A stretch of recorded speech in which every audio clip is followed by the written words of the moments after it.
ओम श्री विष्णुवे नमः। नमस्कार दोस्तों, आप सभी के स्वागत है हमारे यूट्यूब चैनल पावरफुल हिंदू धर्म में। अब तक हमने आषाढ़ महात्मा में कथा अध्याय 1 से लेकर कथा अध्याय 19 का रसपान किया है। अब हम आप सभी को कथा अध्याय 20 का रसपान कराएंगे, जिसमें सरस्वती नदी का नंदा नाम क्यों पड़ा उसका इतिहास है। आइए रसपान कीजिए कथा का। आगे की कथा में हमने नंदा गाय और व्याघ्र की कथा का श्रवण किया था।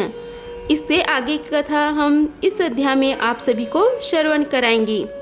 सखिया बोली, हे नंदे, तुम संपूर्ण देवताओं और दैत्यों के द्वारा नमस्कार करने योग्य हो, क्योंकि तुम सत्य का आश्रय लेकर अपने प्राणों को भी त्याग कर रही हो, जिनका त्याग बड़ा ही कठिन है। हे कल्याणी, इस विषय में हम लोग क्या कह सकती हैं? तुम तो धर्म का बीड़ा उठा रही हो। इस सत्य के प्रभाव से त्रिभुवन में कोई भी वस्तु दुर्लभ नहीं है।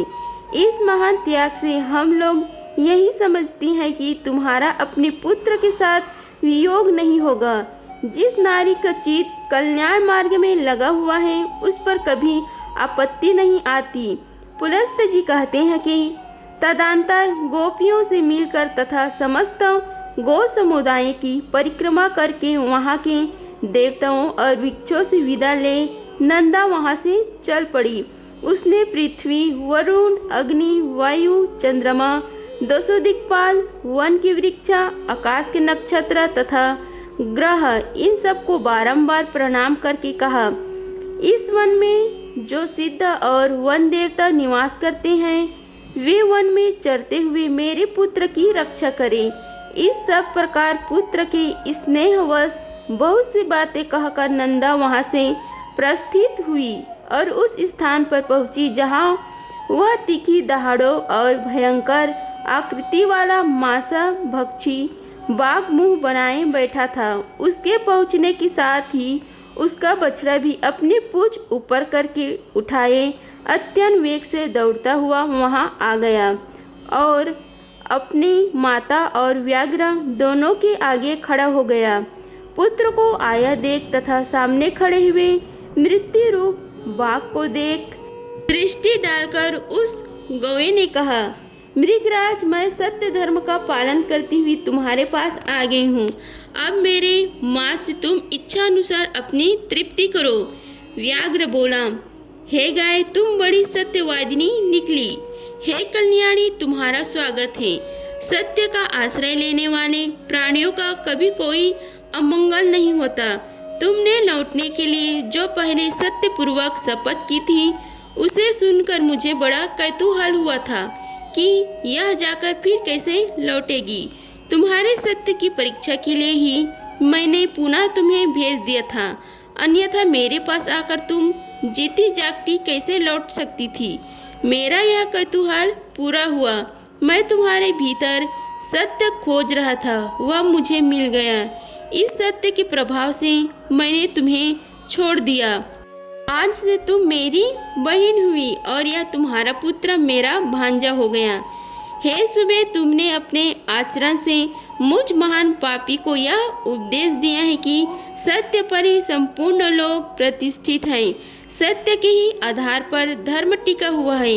हे कल्याणी, हे तृण और लताओं सहित भूमि के वे प्रदेश धन्य हैं जहाँ तुम निवास करती हो।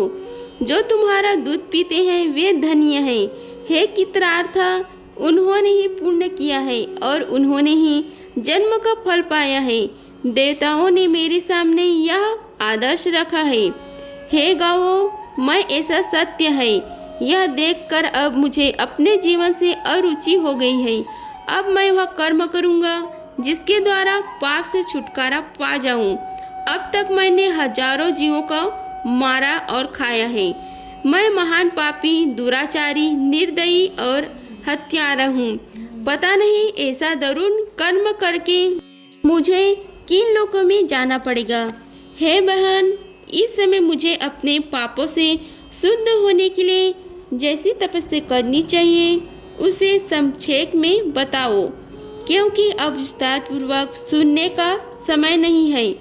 गाय बोली, हे भाई, बाघ विद्वान पुरुष सत्य युग में तप की प्रशंसा करते हैं और त्रेता में ज्ञान तथा उसके सहायक कर्म की, द्वापर में यज्ञों की ही उत्तम बतलाते हैं, किंतु कलयुग में एकमात्र दान ही श्रेष्ठ माना गया है। संपूर्ण दानों में एक ही दान सर्वोत्तम है, वह है संपूर्ण भूतों को अभय दान। इससे बढ़कर दूसरा कोई दान नहीं। जो समस्त चराचर प्राणियों को अभय दान देता है वह सब प्रकार के भय से मुक्त होकर पर ब्रह्म को प्राप्त होता है। अहिंसा के समान न कोई दान है न कोई तपस्या।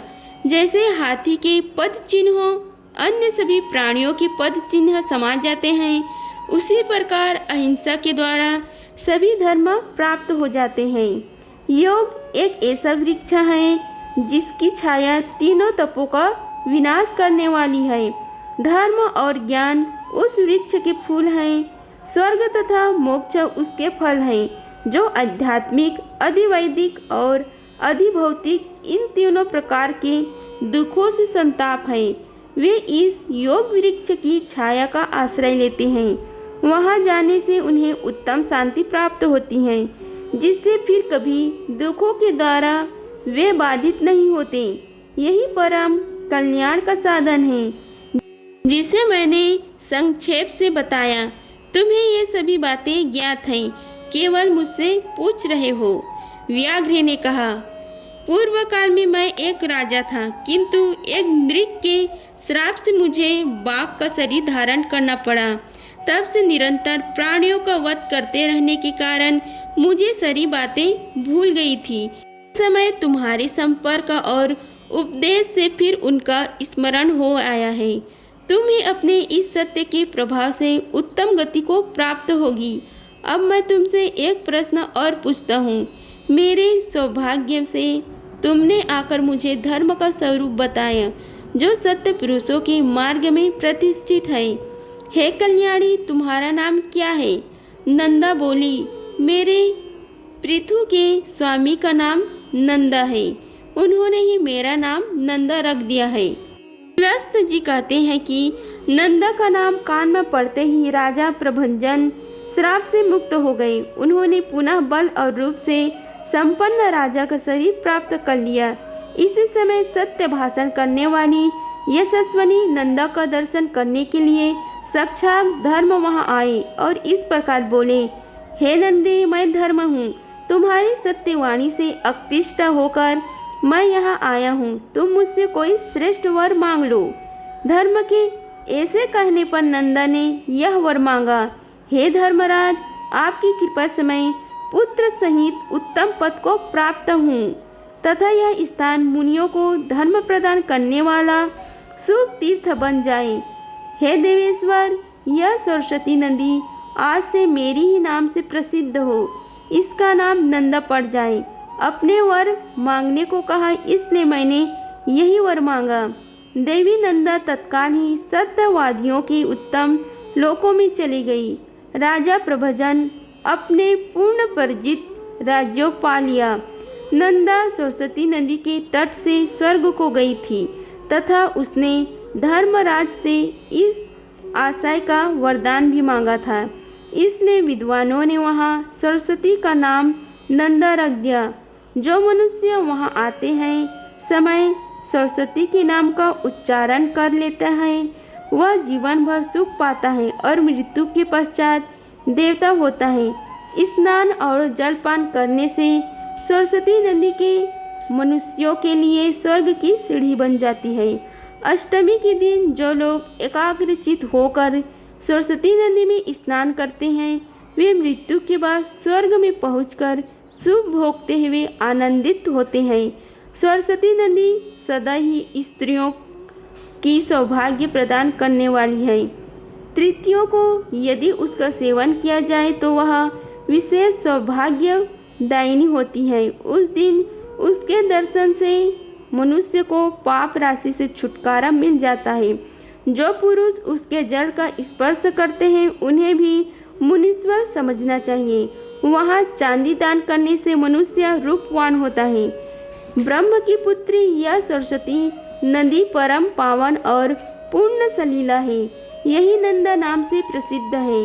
फिर जब वह स्वच्छ जल से युक्त हो दक्षिण दिशा की ओर प्रवाहित होती हैं, तब वह विपुला या विशाला नाम से धारण करती हैं। यहाँ कुछ ही दूर आगे जाकर यह पूनम पश्चिम दिशा की ओर मुड़ गई है। वहाँ से सरस्वती की धारा प्रकट देखी जाती है।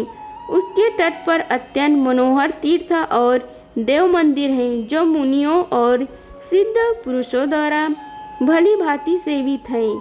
नंदा तीर्थ में स्नान करके यदि मनुष्य सुवर्ण और पृथ्वी आदि दान करे तो वह महान अभय युद्धकारी तथा अक्षय फल प्रदान करने वाला होता है। अगर आप सभी को हमारी वीडियो पसंद आई होगी तो वीडियो को लाइक कीजिए, चैनल को सब्सक्राइब कीजिए और कमेंट बॉक्स में ओम नमो भगवते वासुदेवाय लिखें। धन्यवाद। मिलते हैं अगले वीडियो में, तब तक के लिए जय श्री राधे कृष्णा।